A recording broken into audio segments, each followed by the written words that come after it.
Hey everybody, and welcome back. Happy New Year. And we're actually getting a little bit of cold weather down here. It makes it a little harder to work down in the garage that's not insulated. But I thought I'd just update you. You can see the 29 two-door main chassis is not really moving that forward too much. I've got to the point where I needed the carburetor.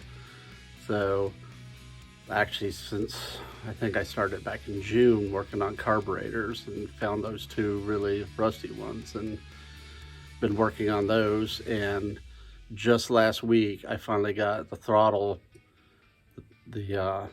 shaft and plate from one of the vendors. And I had one throttle shaft that I went ahead and put in that was a little bit sloppy in the bushing area, but not terrible. And the other one, I didn't even have a shaft. So I went ahead and put together it was actually the Holly of the Zenith design, and put that Holly the rest of the way together. Still can't really use it because there's a couple of ports on it that have been stripped out. The main jet port, I need to drill it out and helicoil it, and the gas inlet has threads. I just don't know that they would be able to hold up to enough to tighten it.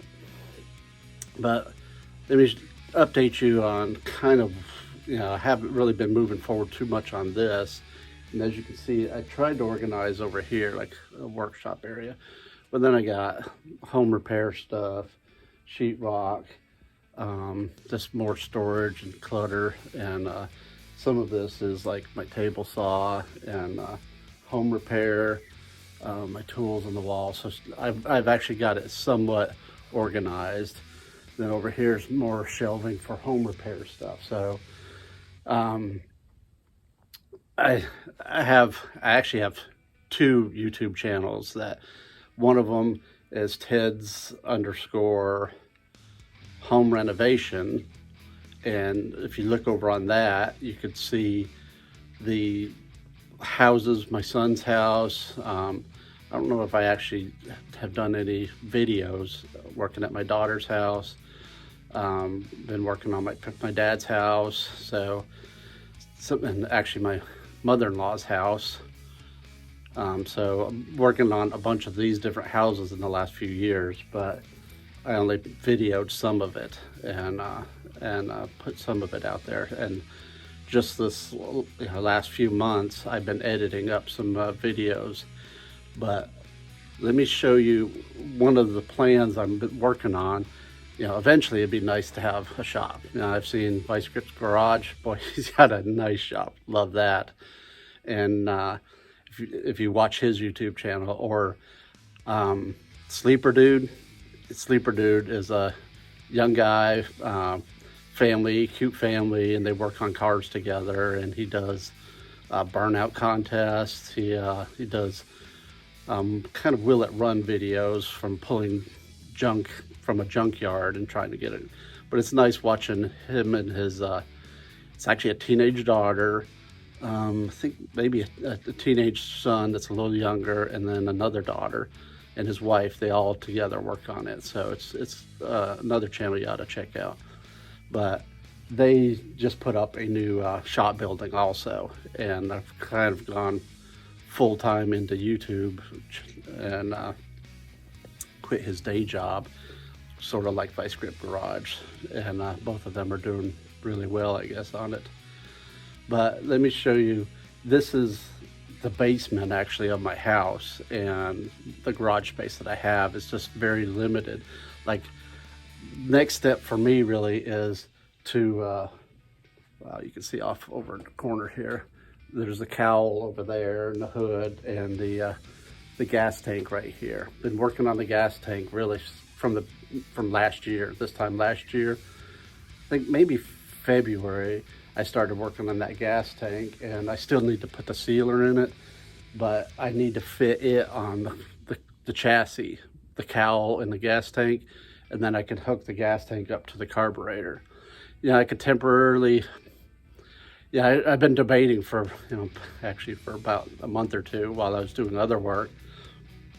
I have an old gas tank from a lawnmower. I could kind of wire up, to the windshield basically, and hook it into the carburetor and finish out the distributor and ignition and get it running temporary, and then just take that stuff back apart. And I actually probably will look at doing that, and as I finish up some of these other projects around the house I'm going to show you, then actually get it running, even without the radiator and stuff. But where I was going with it is I need to take the body back off, because the cowl actually mounts to under the body. You can see these little boxes, channels. That's where the cowl slides into. It's like right there, right there.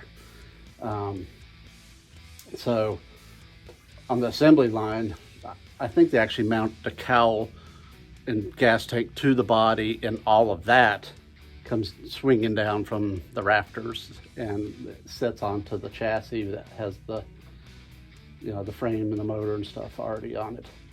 So you can't put the cowl on very easily with the body already there. So I actually only bolted it with some hardware bolts. So I need to move the body at least back and get the cowl in there and then bring it back. I also didn't put any of the webbing, the welting between the frame and the body, and I just had to move everything, so I temporarily set the body on and bolted it. But getting to that point of assembly that I'm gonna have to pull it back apart. But let me show you some of the other plans around here. So this is my other plan. You can see in the back here, beside my house, which I have this little hillside, I buried a Connex box.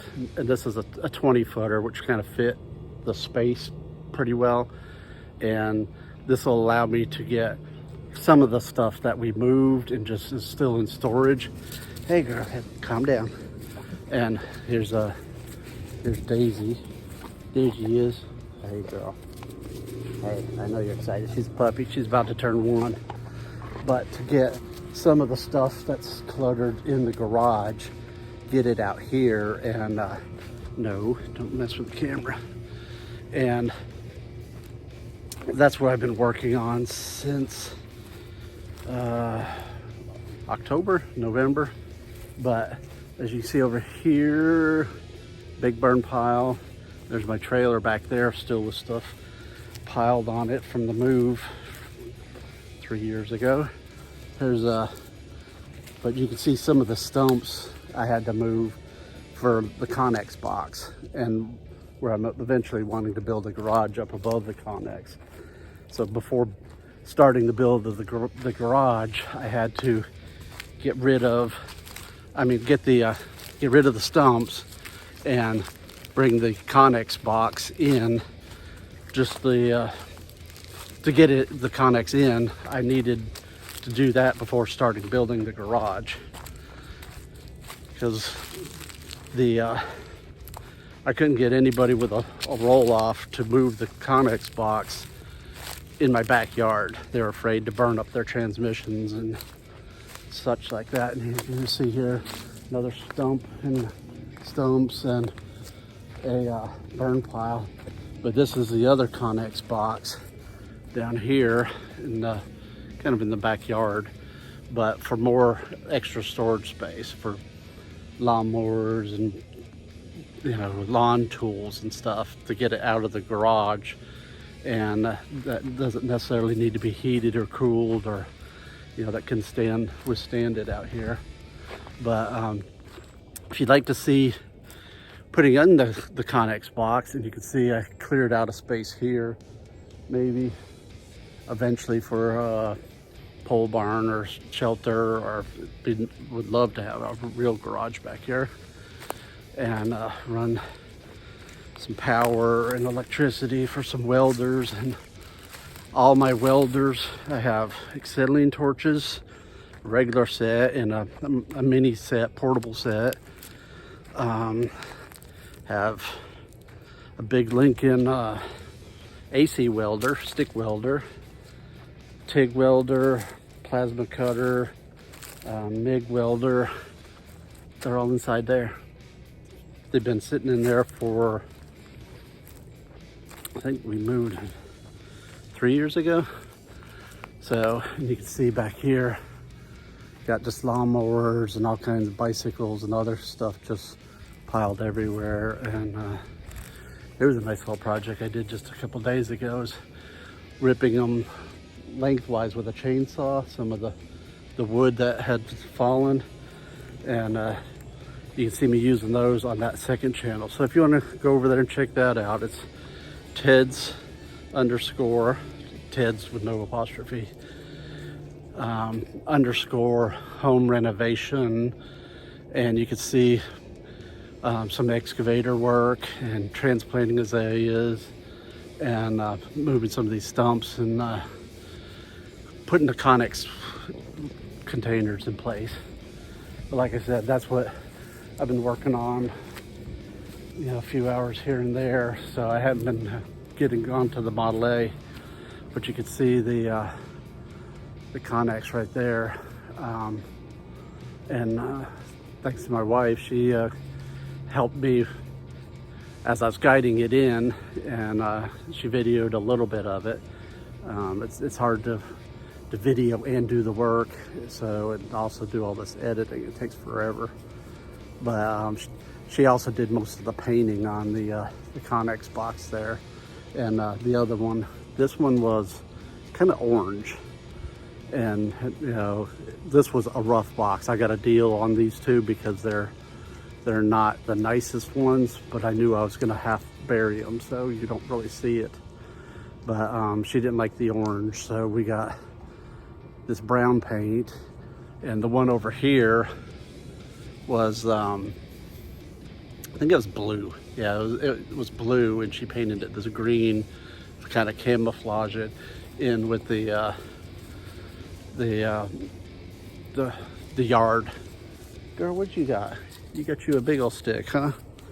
All right, everybody. Yeah, I just haven't been posting any new videos on Ted's Garage for Model A stuff. I've done quite a few of the restoration of small items, the generators, and showing the difference in the generators and the starters, the old rusty starter that I found.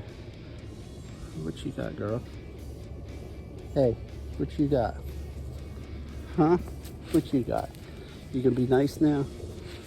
Yeah, that's a good girl. See, you're not so crazy. Yeah, he's a good dog. Got to be happy birthday. But I did starters and the rusty starter and the newer starter, and and a bunch of videos on carburetors if you haven't seen those. And the differences, it's probably, I think it's a series of 7 videos for the carburetors. Mostly at the beginning I showed the differences between Tillotson's and Marvel Schiebler and Zenith and Holly, and some more of the differences in history. And then somewhere around the third one, I really started into the restoration on the Zenith design ones, the Zenith and the Holly, and started on some rough carburetors, getting them cleaned up and then eventually painted and putting a new kit in them. And like I said, I've been waiting. I don't know if I ordered it in June, but I finally got,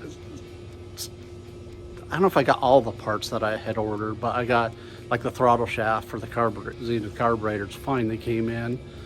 And so some of the parts, you know, are just so back ordered that it takes forever to get them in. But anyways, you know, today I think the high was about 30. So even down here in Georgia, we get some cool weather. And I grew up in Vermont, and this reminds me of Vermont weather, not middle Georgia weather. So everybody, all right, keep warm and take care. And remember to click the subscribe button, because that helps. And when a new video comes out, it'll pop up on your home feed.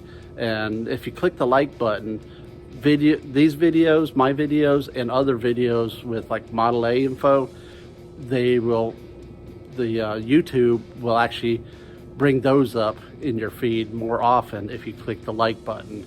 So that's all that really is doing. And the subscribe doesn't charge you anything, it's free. It just allows YouTube to notify people when there's more videos to watch.